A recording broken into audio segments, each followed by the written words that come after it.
2024总统大选剩20几天，最近也听到有人是受这个招台去中国旅游，有境外势力介入的问题。最高检察署就相关单位来定出5项共识，针对中国招台的单位甲台湾发起人，甚至是这个旅行团员敢有参选也是辅选的身份，来设定介选的标准。目前嘉义已经和中华新东明文化经贸交流协会的总会长以5万块交保。下定这相片拢是引起中国旅行的纪念。中华新东明文化经贸交流协会过去不时组团去中国旅游，即马煞标出10月份一场旅游行程，若像甲中国介入咱的选举有关系。对镜头比赞，伊是协会总会长罗文良，去互检调查出伊涉嫌招全国的会员去中国广东佚佗，6天5暝行程，干那爱出机票的钱，剩的食的、住的、甲交通费，全部拢是中国出的。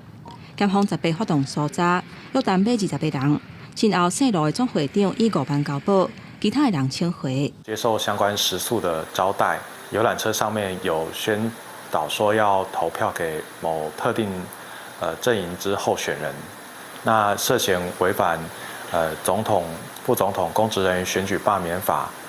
反渗透法等罪嫌。离明年年初的选举剩无偌济时间，最近一再标出咱国的民众去中国旅游，若像接受对方的招待，全台湾北中南各地少连续有人去互约谈。最高检察署为着要理清中国的招待，敢有牵连境外势力介入选举，嘛邀请各机关就违法入定的标准来进行讨论。这些基层民选公务员赴陆旅游就有没有违法我们有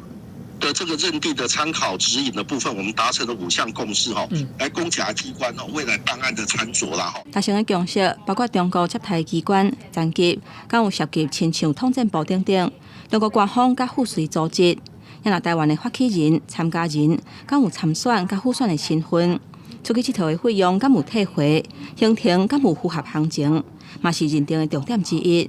最后，村里长去中国旅游，招待期间甲选举的关联性，收的钱甲无正当的利益，主观敢会影响选举相关的认知。透过5大标准来判断个人的行为，敢有违反反渗透法等等的规定。记者综合报道。